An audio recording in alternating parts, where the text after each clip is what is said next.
Lady Caroline Hayes did not see him at first. She saw only Henry's mittened hand in hers, the gray New York snow drifting over the harbor, and the basket of bread pressed against her hip as if ordinary things might still save a life from memory. Then, the street went still. Across the whitewashed road, a tall gentleman had stopped as though struck through the heart. Dark coat, black hat in one hand, gloves pale against the storm. He looked less like a man than a verdict delivered too late, and when his gaze fell upon the child at her side, power shifted all at once.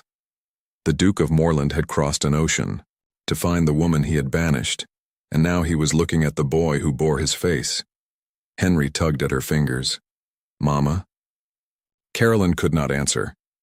For one terrible instant, all the years between London and New York vanished. The damp American air became the candlelit breath of English ballrooms. The snow became the glitter of chandeliers, and she was no longer a respectable widow on a modest street near the harbor, but a foolish young woman again, standing too close to a duke who had once looked at her as though restraint itself were pain. Jonathan Croft did not move, neither did she. Only Henry, innocent and warm beside her, shifted closer beneath his little wool cloak and peered up at the stranger with open curiosity. The child's dark hair curled at the temples despite the cold. His eyes were green, Croft green. No woman who had ever stood before the Duke of Moreland in a London drawing room could have mistaken them. Caroline's pulse began to hammer. She had always known this day might come. Not because Jonathan had written. He had not. Not because repentance was natural to proud men. It was not. But because the past, once tied to rank and title, did not remain buried merely because a woman crossed the Atlantic and taught herself silence. 3 months earlier, Lady Whitmore's letter had arrived with its perfumed seal and poisonous little line. The Duke of Moreland is searching for an American woman. They say there is a child. Caroline had burned the letter in her grate. The paper blackened. The words did not. Now here he was, the man who had once drawn her into shadowed galleries after midnight concerts, the man who had stood too near her beneath the winter roses at Moreland House, the man who had kissed her with reverence, then dismissed her with a solicitor's letter so cold she had thought for one dreadful hour she might die of humiliation before the ship even sailed. "You do not belong here. You never did." He had not written those exact words, yet every line had contained them. Henry pointed through the falling snow. "Mama, is that gentleman looking at us?" At last Jonathan moved, only one step, then another. His cane struck the stones with a sharp sound. Caroline saw, with a kind of savage satisfaction, that his hand was not steady. Neither was his face. The Duke, she remembered, had always been carved from composure, his voice low, his posture immaculate, his emotions hidden as carefully as family, silver. Now he looked as though grief had taken a knife to every polished surface and left the man beneath exposed. "Caroline," he said. Her name on his lips felt like an old wound opening. She drew Henry a little behind her. "Do not come nearer." Jonathan stopped at once. Snow gathered on the shoulders of his greatcoat. He looked at Henry again, and she watched the exact moment knowledge became certainty. His breath caught. The color left his face. He did not ask. Of course he did not. Some truths are too mercilessly visible for questions. Henry, puzzled by the silence, stared up at him. "Sir, do you know my mama?" No one spoke. Caroline could hear harbor bells in the distance, the creak of wagon wheels, the muffled gossip of passers-by slowing without quite daring to stare openly. Even in New York, ruin wore a recognizable expression. Jonathan removed his gloves with fingers that seemed suddenly clumsy. He looked not at her first, but at the child. "Your name?" he asked, voice uneven. Henry stood straighter, as though instinct had placed pride into his little bones before birth. "Henry Hayes, sir." The Duke closed his eyes. Only for a moment. When he opened them again, something terrible and tender had entered them both. Caroline knew then that whatever rumors, letters, or whispered suspicions had driven him across the U, See, this was the first instant he truly understood what he had cast away. Not merely her. His son. Jonathan took one more step, then stopped himself as though the effort cost blood. He is mine. It was not triumph. It was devastation. Caroline lifted her chin. The old humiliation rose in her like fire, clean and merciless. He is my son. Jonathan looked at her then, fully, and whatever apology had sailed with him from England could not survive the sight of her face. She had changed. She knew she had. London's softness had been burned away by work, childbirth, fear, and survival. There was no rich widow to shield her now. No grand townhouse, no polished assembly rooms, no pretty illusions. Only Bowery Street, sewing by lamplight, lessons given to merchant daughters, bills counted carefully. And Henry, always Henry. Still, Jonathan stared as though she were the only fixed thing in a collapsing world. Caroline, he said again, lower now. I did not know. The words nearly made her laugh, not with amusement, with disbelief sharpened into cruelty. You did not wish to know. Henry looked from one to the other, sensing at last that this was no common meeting. His small hand clutched her skirts. Jonathan's jaw tightened. Please. That one word was dangerous, because she had once loved him enough to hear pleading where no one else would have heard anything but command. Caroline gathered every ragged piece of herself and stepped back toward the milliner's door. If you possess even a fragment of the honor you once wore so well in public, she said, you will leave us in peace. But Jonathan Croft did not look like a man prepared to leave. He looked like a man who had just found the very life he had condemned to exile. And as Henry's green eyes lifted once more to his father's face, Caroline knew the storm she had crossed an ocean to escape had only just reached her shore. Jonathan did not follow them inside. That, more than anything, unsettled Caroline. She had expected pursuit, aristocratic insistence, the old, polished authority of a man accustomed to doors opening because he had merely approached them. Instead, when she drew Henry through the milliner's entrance and shut out the snow, she saw through the narrow pane that he remained in the street, motionless beneath the whitening sky, as though punishment had at last found him, and he meant to stand still beneath it. Mrs. Gladys looked up from a hat brim trimmed in winter ribbon. Her sharp old eyes missed very little. Who is that gentleman? She asked. No one, Caroline said too quickly. Henry twisted in her grasp. He knew me, Mama. Caroline bent to unfasten his damp cloak. No, darling. He knew of you. It was a foolish distinction. One a child would not understand. One a mother scarcely understood herself. All evening the shop felt too small for her thoughts. Below, Mrs. Gladys received ladies with careful smiles and quicker judgments.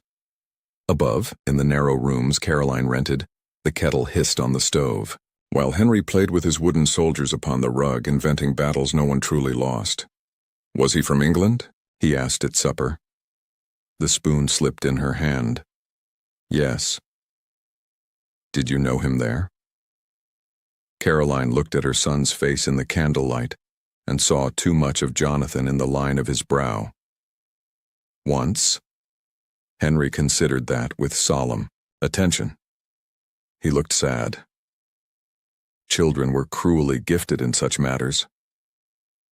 Later, when Henry slept, Caroline stood at the window in her plain nightdress and parted the curtain with 2 trembling fingers.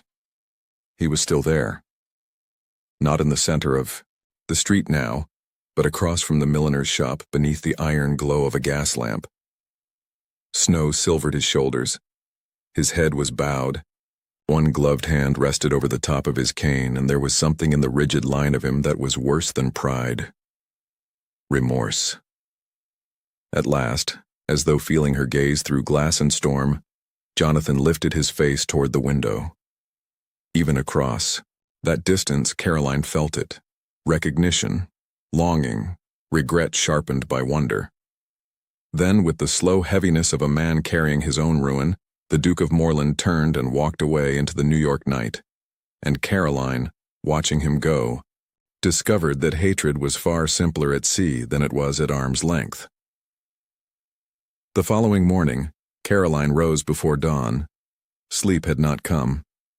Every time she closed her eyes, she saw him in the snow, no longer the untouchable Duke of Moreland, but a man standing still as though awaiting judgment. It unsettled her more than anger ever could. Anger was clean. This was not. Henry stirred as she tied her hair into a severe knot. "Mama, I am here," she said softly, crossing to him. "Will the sad gentleman come back today?" Her hand paused over his blanket. "I do not know." But even as she said it, something in her already knew. He would. Men like Jonathan Croft did not cross oceans for silence.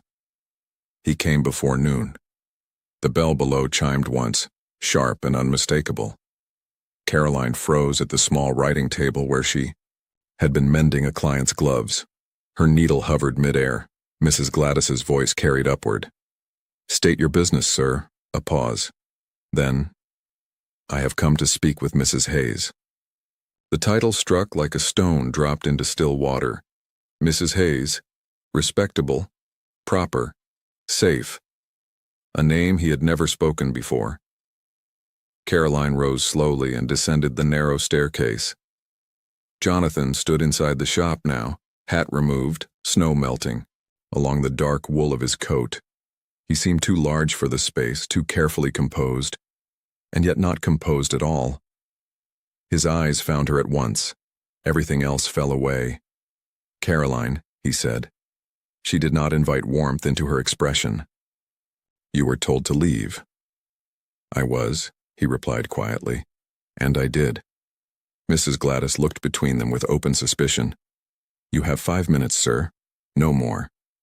Jonathan inclined his head with the instinctive grace of a man born to be obeyed, yet there was no command in it now, only gratitude. Caroline stepped toward the back of the shop. "Speak then." He followed, stopping at a respectful distance. For a moment, neither of them spoke. The silence stretched, heavy with everything unsaid across 4 long years. At last, Jonathan drew a breath. "I came to New York because I was told there might be a child." Her spine stiffened. "You were told correctly." His gaze flickered. Pain, relief, something dangerously close to awe. "Why did you not tell me?" The question might once have broken her. Now it sharpened her. "Because you sent me away," she said evenly. "Because you made it very clear that I was an inconvenience to be erased." His jaw tightened. "I was trying to protect yourself," she cut in. The word landed cleanly. Jonathan did not deny it.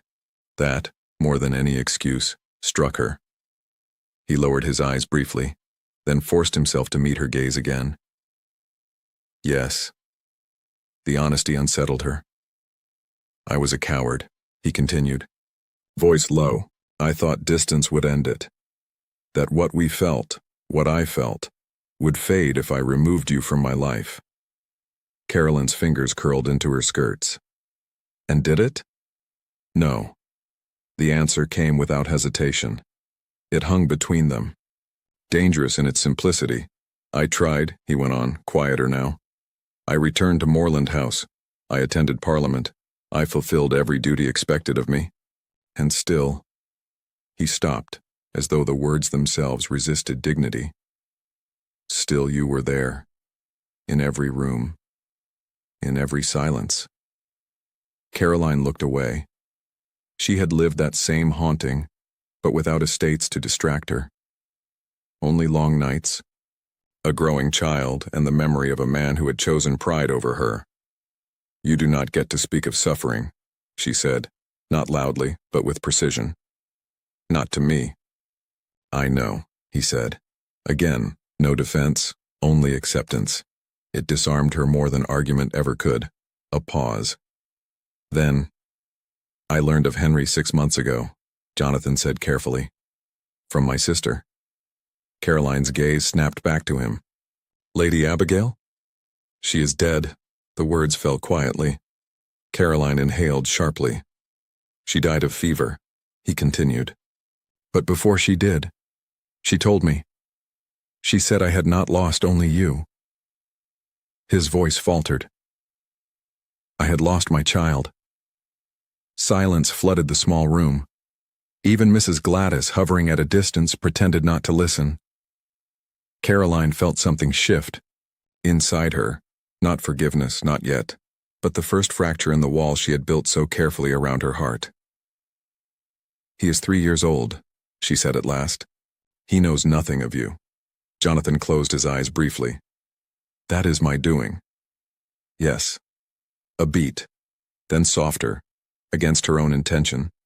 He is kind, she added, and curious. He likes horses he has never seen, and stories of knights who do not abandon those they claim to protect. Jonathan's breath caught. It was a small cruelty. She had meant it to be. Yet when she saw the way it struck him, deep, undeniable, something in her wavered. I would like to know him, he said after a moment.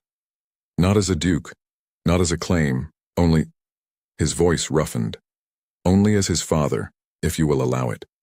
Caroline's first instinct was refusal. Immediate. Absolute. But then she thought of Henry's voice at breakfast. He looked sad. She hated that it mattered.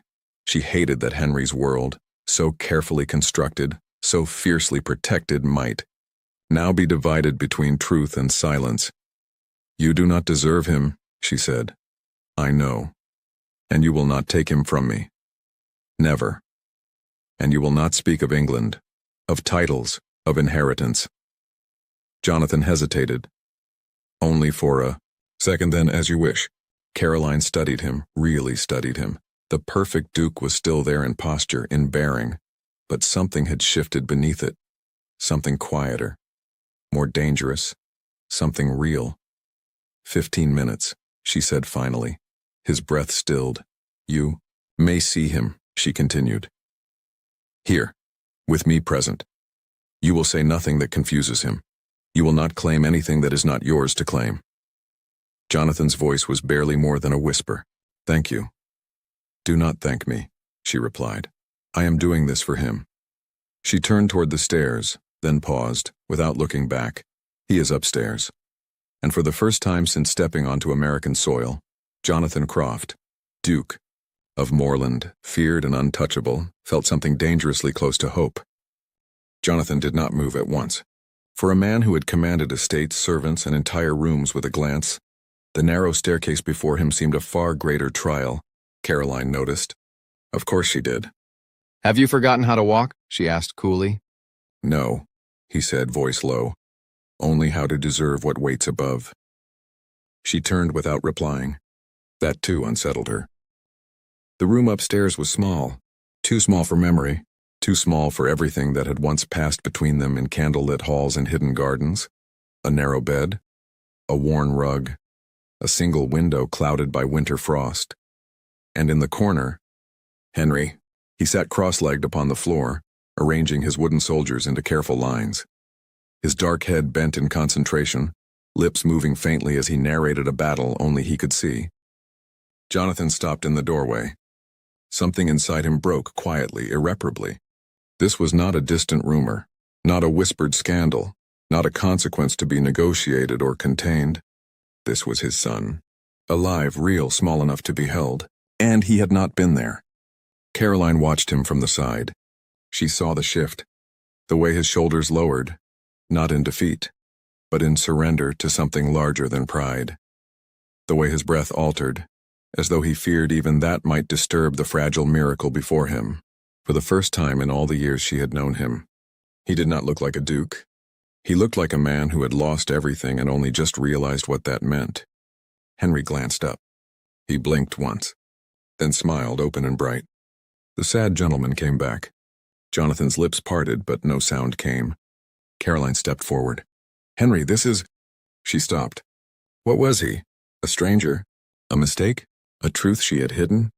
Jonathan seemed to understand the hesitation.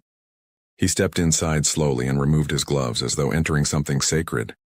"You may call me Mr. Croft," he said gently. Henry tilted his head. "Are you from England?" "I am." "I knew it," Henry said with satisfaction. "You look like the people in Mama's books." A flicker of something, pain softened by wonder, crossed Jonathan's face. "Do I?" "Yes, like knights." Caroline closed her eyes briefly. Of all the cruel little ironies, Jonathan managed a faint smile. "I am afraid I have never been much of a knight." Henry considered this very seriously. "You look like one." Silence followed. Then Jonathan crouched, slowly, carefully, bringing himself level with the child. Caroline's breath caught. She remembered that posture. He had once knelt before her in a moonlit garden, not in supplication, but in intimacy, in trust, in something that had felt dangerously like forever. Now he knelt for their son. "May I sit with you?" he asked. Henry nodded immediately and pushed a soldier toward him. "You can be this one, he's the captain." Jonathan took the small wooden figure as though it were made of glass. "Thank you." They sat together on the worn rug. Caroline remained standing, watching, always watching. "What does the captain do?" Jonathan asked. "He protects everyone," Henry said, "even when it's dangerous." Jonathan's hand tightened slightly around the figure. "And does he succeed?" "Yes," Henry said firmly, "because he's brave." Jonathan looked down. Something in his expression faltered. "I see," he murmured. They played in silence for a few moments. Henry moved the soldiers with bold imagination. Jonathan followed, slower, uncertain, but attentive, listening, learning, as though memorizing something he had no right to forget again. Then, "Do you have a father, sir?" Henry asked suddenly. Caroline stiffened. Jonathan did not look at her. "Yes," he said quietly, "I did." "Was he a knight too?" "No." A faint pause. "But he believed he was." Henry frowned, unsatisfied with that answer, then returned to his game. Caroline exhaled slowly. Jonathan's restraint did not go unnoticed. He had not claimed. He had not rushed.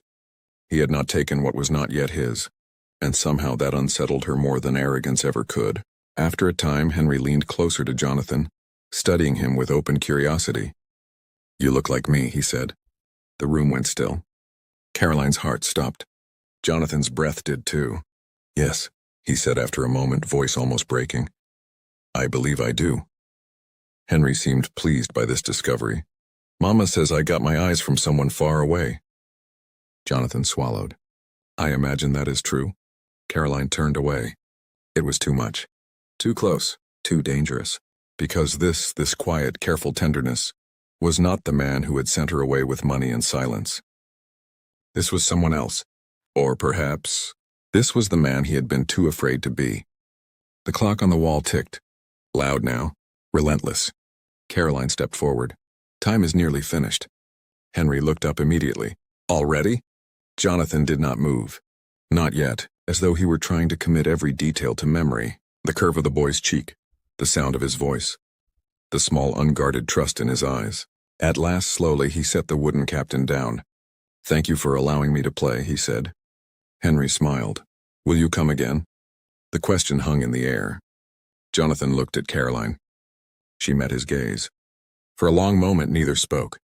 Then, "If I am permitted," he said carefully. Henry turned to her. "Mama?"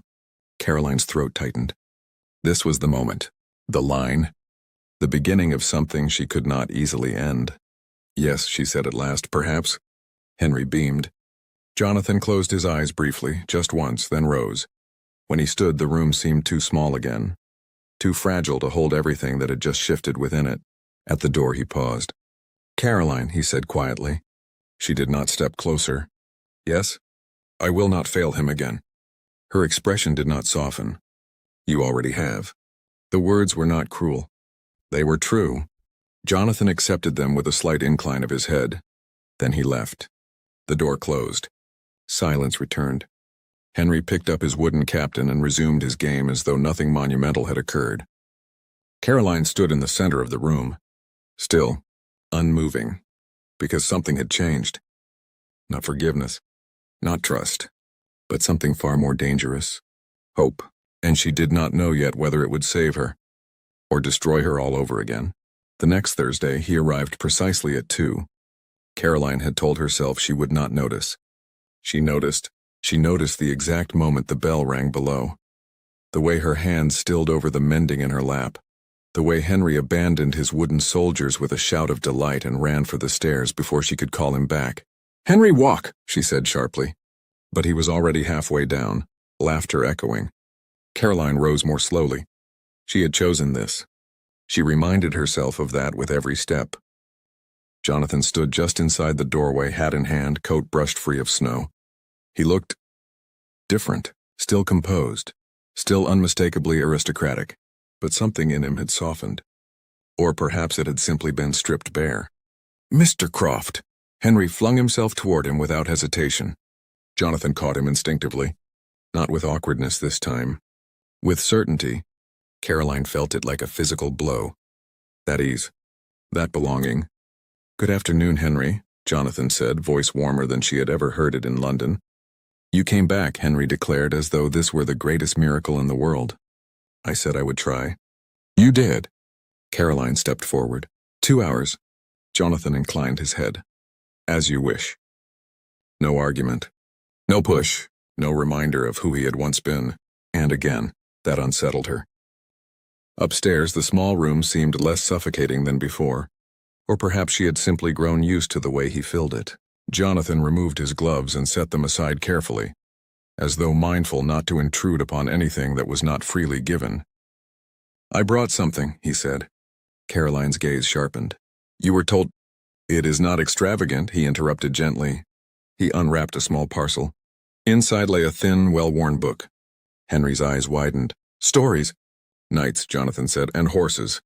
Henry gasped as though handed treasure. Caroline said nothing, but she did not stop it. That, too, was a kind of permission. They sat together on the floor again. Closer this time. Easier. Henry curled between them, the book open across his lap. "You read?" he demanded, handing it to Jonathan. Jonathan hesitated only a fraction, then began. His voice was low, steady, shaped by years of formal speech, yet softened now by something quieter, something real. Caroline tried not to listen. She failed, because she remembered that voice. In ballrooms, in gardens, in the dark when he had spoken her name like something precious. Now he read to their son, and every word felt like a thread pulling her back toward a life she had buried. "The night rode through the storm," Jonathan read, though all warned him to turn back. "Why didn't he?" Henry interrupted. Jonathan paused. Then softly, "Because someone he loved was waiting on the other side." Caroline's needle slipped. A sharp sting. A bead of blood. She did not react. But Jonathan's eyes flicked to her hand at once. Concern immediate, unguarded. "Are you hurt?" "It is nothing." The words came too quickly, too defensive. Jonathan looked at her for a moment longer, then nodded, and returned to the story. Time moved strangely. Too fast, too slow. Caroline remained in her chair, mending, watching without appearing to watch. She saw everything. The way Henry leaned against Jonathan as though he had always belonged there. The way Jonathan adjusted his posture instinctively to support him. The way his hand, large, careful, rested lightly against the child's back as though afraid the moment might vanish if held too tightly. It should have angered her. Instead, it hurt. Because this was what she had imagined once. Before the letter. Before the ship. Before she learned how quietly a heart could break. "Did the night find her?" Henry asked. Jonathan did not answer at once. Caroline's breath stilled. "He is still trying," Jonathan said finally. "Why?" "Because he was foolish," he replied. "And he must prove he can be brave." Henry considered this. Then, with absolute certainty, she should forgive him. Caroline's head snapped up. Jonathan's gaze lifted. Met Heir's. For one suspended moment, nothing existed but that look. Too much history. Too much truth. Too much that could not be undone. "Perhaps," Jonathan said quietly. The clock struck 4. Caroline stood at once. "It is time." Henry groaned. "No!" "It is time," she repeated. Firm. Unyielding. Jonathan closed the book. Carefully. As though ending something fragile. He set it aside and rose. Henry clung to him. "Will you come again?" Jonathan did not answer immediately. He looked at Caroline. Always her. Always the final word. She felt it. The weight of it. "I will consider it," she said. Jonathan inclined his head. "Then I shall hope." Henry smiled, satisfied. At the door, Jonathan paused. "Caroline." She did not step closer. "Yes?" His voice lowered. "Not for Henry. For her. I meant what I said." She stiffened. "You have said many things. In the story," he clarified. Her breath caught. "That a man may learn to be brave," he continued, "even if it is late." Caroline held his gaze. "You were not late," she said quietly. "You chose not to come at all." The words landed. True. Unforgiving. Jonathan accepted them, as he always did now. Then softer. "I am here now." And for one dangerous fleeting second, she almost believed him. "Good day, Mr. Croft," she said instead. The distance returned. Like armor, like survival, he bowed his head. And left. That night after Henry slept, Caroline sat alone. The room felt different, fuller, unsteady. Her fingers traced the spine of the book he had brought. She should have sent it back. She did not. Instead, she opened it and found, tucked between the pages, a pressed English rose, faded, fragile, still holding its shape after years. Her breath faltered, because she remembered that rose. A garden, a night, a promise he had never spoken. But she had believed. Caroline closed the book at once. Too fast, too hard, as though it might burn her. Because the most dangerous thing was not that he had returned. It was that somewhere beneath all her anger, her heart had not forgotten him at all. The rain began before noon. Not a gentle spring rain, but a relentless wind-driven storm that turned the narrow streets into rivers of gray water and rattled the window panes as though the city itself objected to what was coming. Caroline stood by the window, arms folded. He would not come. No reasonable man would. She told herself that twice. Then a third time, Henry, seated on the floor with his wooden horse, or storm, looked up. "Will Mr. Croft still visit?" "No," she said too quickly, "not in weather like this." Henry's small face fell, though he tried to hide it. "Oh," Caroline turned away. Better this way. Better that Henry learn early. Men leave, storms come, and promises, no matter how carefully spoken, do not hold against either. At precisely 2:00, the bell rang. Caroline's breath caught. Once, sharp. Impossible. Henry leapt to his feet. He came. Caroline did not move at once. She forced herself to walk, slow, controlled, down the narrow stairs. Mrs. Gladys had already opened the door. And there he was. Jonathan Croft stood drenched to the bone. His coat clung to him, darkened by rain. His hair, unpowdered and disordered, fell slightly across his brow. Water dripped from the brim of his hat onto the worn floor. But his posture, still straight, still deliberate, as though he would not permit even the storm to diminish the dignity he had once used as a shield. "I apologize for the state I'm in," he said quietly, "but I said I would come." Caroline stared at him. Something inside her shifted, sharp and sudden. "You will ruin the floors," Mrs. Gladys snapped, though not without a hint of reluctant approval. "Get inside before you freeze where you stand."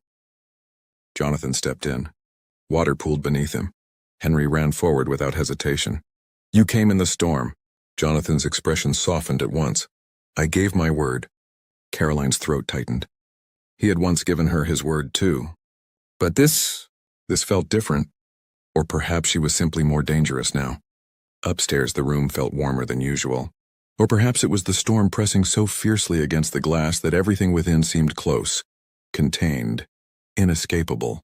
"You cannot sit there like that," Caroline said more sharply than intended. "You will fall ill." Jonathan removed his coat with difficulty. "I will not take up much space." "That is not the concern."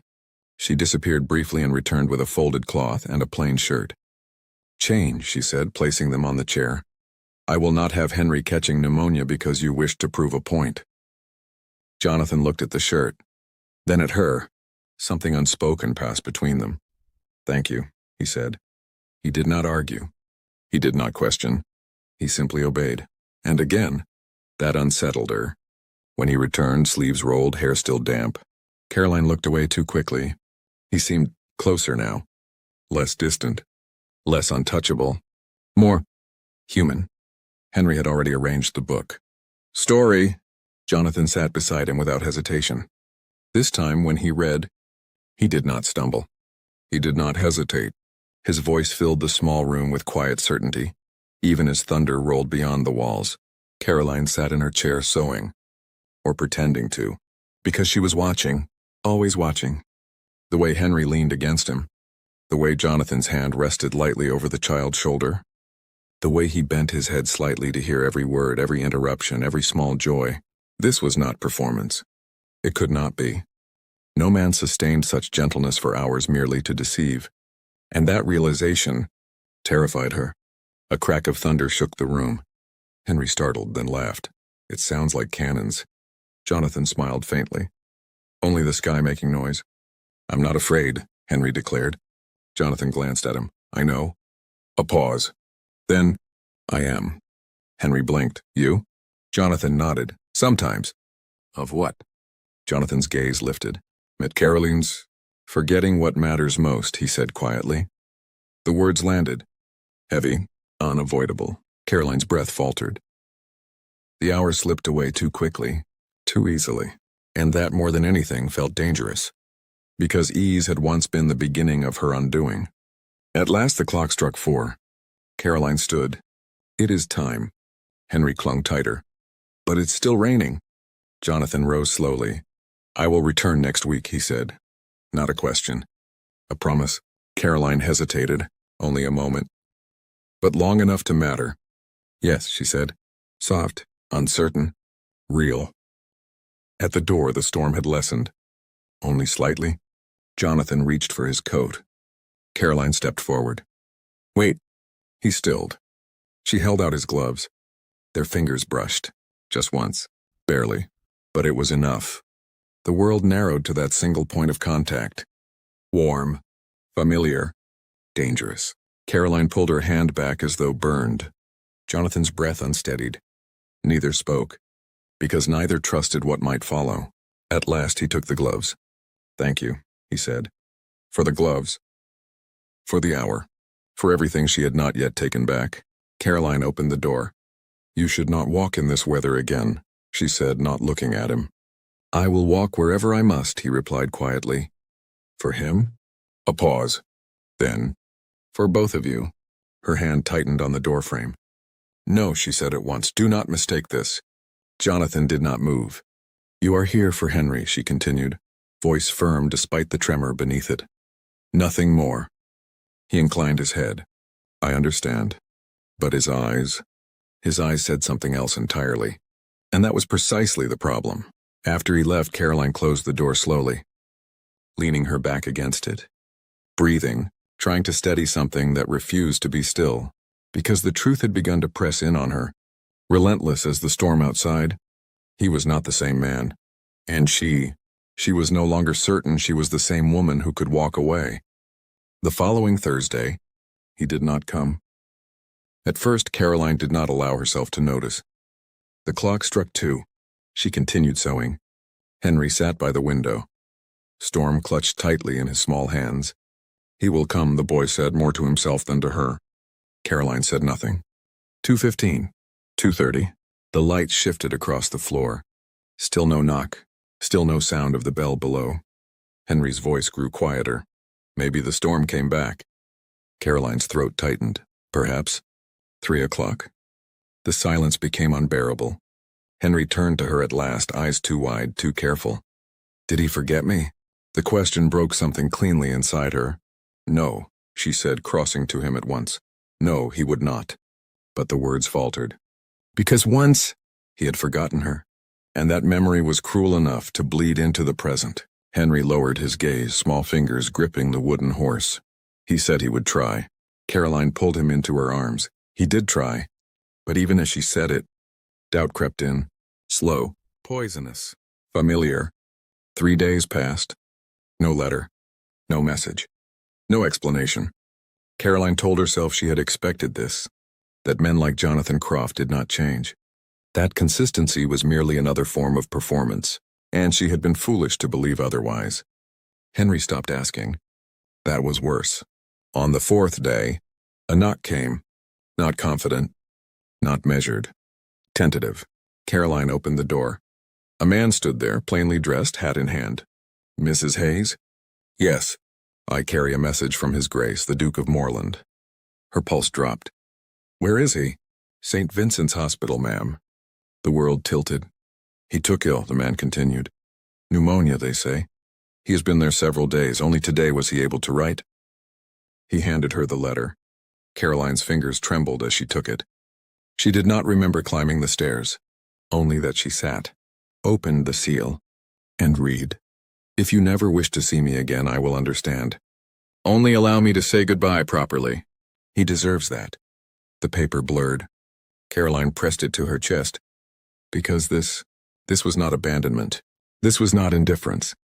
This was fragility, human, breakable, real.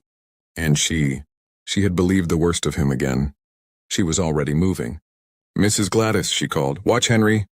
Where are you? I must go. The hospital smelled of cold stone and antiseptic. Caroline did not slow. Not for stairs. Not for breath. Not for propriety. Jonathan Croft, she said to the nurse. Where is he? Third floor. He is very weak. She did not wait. He looked diminished. That was the first thing she saw. Not the Duke. Not the man who had once filled rooms with presence alone, but a man in a narrow bed, pale, exhausted, mortal.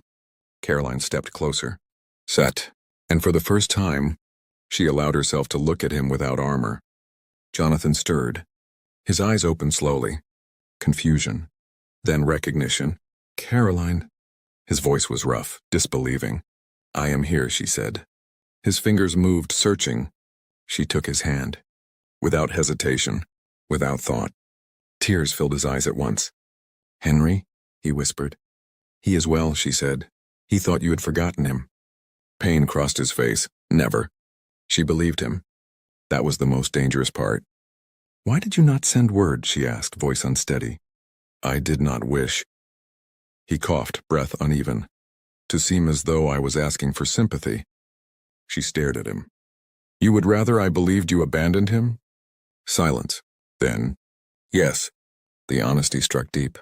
Caroline shook her head, breath breaking. You are an impossible man. I know. And a foolish one. I know. And yet, her voice failed. Because she saw it now. Clearly, he had not returned for pride. He had not stayed for obligation. He had come, and remained, because he loved them. I missed you, he said suddenly, as though the fever had stripped away his last restraint. The words hung there. Unprotected, I missed what I destroyed. Caroline's hand tightened around his. You cannot say such things, she whispered. Why? Because they matter. He looked at her. Really looked. And you do not wish them to? Her breath caught. Because the truth was unbearable. I wished them 4 years ago, she said quietly. And now? Silence. Long. Shaking. Then, I do not know if I can survive them again. Jonathan closed his eyes briefly, then opened them. Steady. Certain. I will not leave again.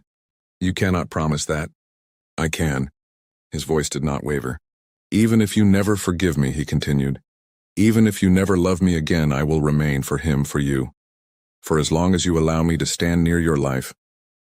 Caroline felt something inside her give way. Not completely, not easily, but enough. Enough to breathe. Enough to hope. She reached up, slowly, carefully, and touched his face. The same face she had once memorized in candlelight. Now thinner, softer, real. You are such an idiot, she whispered. A faint smile touched his lips. I have been told so, and I should send you away. Yes, and I should protect myself. Yes, and yet... Her voice broke. I cannot forget you. The words fell between them. Irreversible. Jonathan's breath caught. Caroline. I still love you, she said. Soft, terrified. True. Silence. Then, Jonathan reached for her. Not with urgency, not with claim, but with reverence. As though she might vanish if he moved too quickly. She leaned into him.